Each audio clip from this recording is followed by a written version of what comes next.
Hi, everyone. Okay, day 8 out of 30. Welcome back, NaPoWriMo 2021. I hope you've been enjoying the prompts so far. I am enjoying it myself. So I'm going to just jump in with your prompt for today, which I guess we're moving into some more contemporary living poets. But who knows? Like I said, I'm following my intuition and whatever poems I feel like sharing. So this today is a poem by Eduardo C. Corral called Self Portrait with Tumbling and Lasso. So strap in, everyone. This one's real fun. Okay. I'm drum roll and voyeur. I'm watermark and fable. I'm weaving the snarls of a wolf through my hair like ribbon. At my feet, chisels and jigsaws. I'm performing an autopsy on my shadow, my rib cage a wall, my heart a crack in a wall, a foothold. I'm tumbling upward, a French acrobat.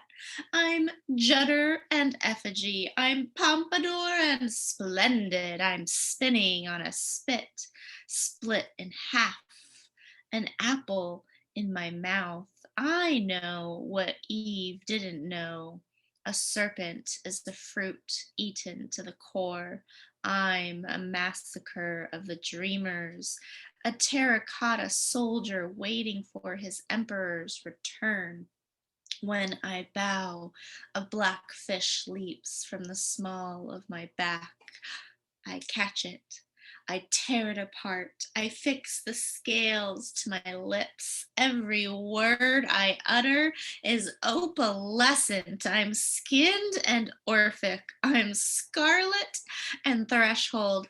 At my touch, a piano melts like a slab of black ice. I'm steam rising, dissipating. I'm a ghost undressing. I'm a cowboy riding bareback. My soul is whirling above my head like a lasso. My right hand a pistol, my left automatic. I'm knocking on every door. I'm coming on strong like a missionary. I'm kicking back my legs like a mule. I'm kicking up my legs like a showgirl. All right. Some of you might have heard me share that with you before or read it on your own. I think it is such a fun poem. I'll share more about my reactions to it at the end, but let's go ahead and get into the prompt. So, day 8, everyone, again out of 30. Stick with it. Don't give up now. Okay. So, first of all, I want to invite you, because this is a self portrait prompt, to take a few moments and free write into you. I mean, everything we write is really coming from us, but in this way, I want you to really reflect upon yourself as if you're holding a mirror up to yourself and your free write, specifically thinking about actions and activities that you engage in, that you enjoy. What do you do? What did you do today? What did you do yesterday, last week, last year? Of course, as I'm recording, we're still in the pandemic, but think about what verbs and actions make you who you are. It could be anything from sports to caretaking to whatever it is that you do in your life. And these are just some questions, some food for thought. Wherever your free ride might take you, what parts of your identity feel fixed? Which parts feel like they're changing? How would others describe you? What are your secrets? So, anyway, these are just some launching off points to get into your sense of who you are today based off of the things that you do. And before you pause the video, here's your mantra, okay? So, thinking about hearing these words in your own mind and embracing them if you would like. I am here and present with my experiences. I am grounded and open. I have unlimited access to the infinite flow of creativity always around me. Whatever happens on these pages today is what's meant to happen. I'm not judging myself or my writing, I'm just writing. I have everything I need to begin already inside of me. I'm settling in and I'm ready to write. So, especially for this one, you could literally write this to this prompt every single day and you would get a different poem. So, just be where you are today, feel into it, free write, and come back when you're done. Okay, so the next step, these next three steps are going to go super quick. After you've done your free write, make three columns on your paper. So just two vertical lines, three columns. And in the first column on the left, label it verbs. Okay, now make a list. It might be some that you came up with in your free write or whatever is coming to you now. Make a list of verbs, like a good amount, like maybe at least 10. So don't think too much about it. Verbs that could describe you or things you do or related to you somehow. Again, quick, quick, quick. First thought, best thought. And, of course, the more unusual verbs, the better. But just go with whatever comes to you and then come back for the next step. Okay, so step three, we're going to do the middle column now. Now that you have some verbs on your left-hand column, in the middle, label the column opposites. And then across the row, write the opposite of each verb that you just wrote. So not all verbs are going to have opposites. That's where creative imagination comes in. Again, first thought, best thought. For example, if your verb was slink, ooh, that's a fun one. Maybe the opposite would be ramble. I don't know. Maybe you come up with a different one, but don't overthink it. It does not have to be perfect. Just see what happens. And what we're really interested in is creating some tension between these strong verbs that you're brainstorming. Okay. All right, finally on the right hand column, label it images. So now you should have rows of a pair of verbs. And for each pair of verbs, just first impression, what kind of image might come to mind when you think about that? Like for the example, slink and ramble. Ooh, first thing that comes to my mind is a slinky. Okay, maybe because it has the word slink in it. Whatever.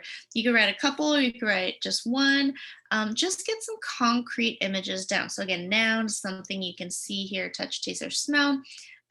Whatever it is in the images that maybe has something to do with you, maybe it doesn't, but let your subconscious sort of boop out anything onto the page in that image box based off of some kind of relationship or association with those verbs in the row you just created. Okay, and then come back. Oops, I totally messed up the steps there. That should be step 5. But you know what? I'm a little tired today. It's okay.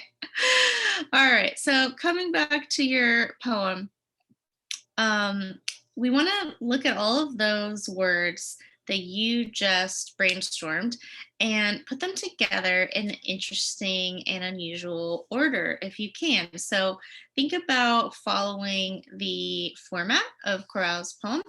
So you could do I'm blank and blank. So just choose like 2 of your images. And the cool thing about this prompt is that it does not have to make sense. Just let your intuition guide you. This is not a narrative poem, or I mean it can be, but it's what I'm suggesting is let the language lead you. And so, if you're I'm an image, then the next one can be I'm a verb and a verb. For example, I'm Mama Bear and the smell of the ocean. I'm running toward a bright blue wall. I've stopped to think. So the underlined portions are just from the brainstorm, and you can just fill in the rest of it with whatever your imagination shows you. So don't really worry about making sense. This is really a prompt to let the tension between lots of different things play out. Because think about how we are all so many different things. So let that come out. You do not have to fit into any boxes. You do not have to be one thing or the other. You can be two opposite things at the same time and let that sort of guide you and really have fun with it, especially if you have any opportunities for wordplay or sound play. You'll notice that there was so much sound and movement and rhythm and strong, striking imagery in the example poem. So let yourself surprise the line and see what happens. So, really have fun with this. And if you want to stick around after you're done writing, I'll tell you a little bit about the poet. Okay, have fun. Welcome back, and I hope you enjoy that. I've actually done this prompt for myself a few times, as well as taught it a few times. And I've actually written three self portrait poems in this style, all after Eduardo C. Corral. And I have a series. It's a pretty fun series, and each one I did on different days, and they're all very, very different sorts of poems in content. I mean, in style. I'm sort of following the style that I just gave you, and then we saw from Corral. But anyway, you could, like I said, do that every day or whenever you get stuck. It's a really good one because the step by step activity part of it is pretty straightforward. Like there's not a lot of bells and whistles, just a lot of verbs and some images. So let me just tell you about Eduardo C. Corral and this poem that came from this book, Slow Lightning, which is the 2012 winner of the Yale Younger Poets Prize. So Corral is actually the first Latino recipient of the award. And there's actually a lot of Spanish in this book. And I sadly only speak one language. But as a monolingualist, I guess, I don't know, as a English speaker only, I found the Spanish to be very exciting and interesting. And there's some really amazing poems in this book. This is like the number one book highlighted on my shelf right now because I keep going back to it and back to it and back to it. And I want to tell you a little bit about what I learned from an interview that I'll link in the description with Corral. So actually, I first heard him. I saw him read in 2014 at AWP or something like that. It was, I think, shortly after he won the award, and that reading clearly stuck with me. And I finally got to read this book, and one of the things that really impresses me so much about this poet is that in an interview he says, I follow language, I don't lead it. I no longer worry about subject matter. Whoa. Okay, when I first came across that, which I will be honest was just like last year, it truly blew open something in my mind. It sounds obvious and simple, but as poets, maybe we forget that sometimes we try too hard to force language into this box of what we want this poem to be. And poetry, I do not think operates the same way. Well, I know poetry does not operate the same way that writing an essay operates, or an article, or a blog post, or being a journalism, reporting, or even fiction, creative nonfiction, which has a sort of linear storyline narrative aspect to it. Sure, poems can be narrative, but poetry really excels when it comes to language play. That's the playground of poets, is language play. And for me, I was a PEN America Emerging Voices Fellow in 2015 for writers who lack access to the literary world. We can unpack that a different day. But I sort of have felt that as a, let's see, you know, Chinese woman, Chinese American, half Chinese American, woman of a American woman of Chinese descent, whatever kind of identity tag you want to put on that. Um, I I sort of felt like I was writing into that identity because still at AWP in 2014, like 75% of it was white, of it, like of the participants, that I notice. And as a person of color, I would recognize when that happens, when I'm in a space and I'm like the only person, and I'm only half Chinese, but like when I'm in a space and I can feel that, that otherness. It's like walking around San Luis Obispo. Okay. But a lot of places, like when I grew up in Huntington Beach. Anyway, I'm getting off track. But the point I'm trying to make is that, Corral is writing about issues like immigration and border patrol. But what strikes me is that he's not, like he says, he no longer worries about subject matter. He lets language lead. And the interview talks about not moving on from a line until he hears the words in his head. And to be quite frank, that has been happening for me my entire life, but it wasn't until I heard another poet and another, poet of color give me as a reader of this interview permission to not need to like fill a subject matter void, not need to pigeonhole myself into I have to write about this identity politics thing. I have to explain myself and my story. No, I'm just a writer. I'm a good writer and I love language. And so thank you, Eduardo, for giving me personally the permission to just let language lead. How many times can I say that to myself? And I'm just sharing it here with you on this video. Let language lead. Listen.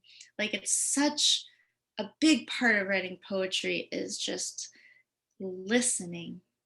I wake up at between 4 and 5-ish every morning. And it's in those quiet hours that I just listen. I listen to the language coming. For me, I feel like language comes from the sky, but we don't need to get on about that. Eduardo C. Corral does have a new book since Slow Lightning in 2020, Guillotine, and it's on my list. I have not read it yet, but I cannot wait to read it. And anyway, Corral has won a bunch of awards. He has some degrees. He is teaching at some colleges, all the good stuff of living a professional literary life. And I'll link descriptions, put links in the description. But this book and this poem has been so exciting to me.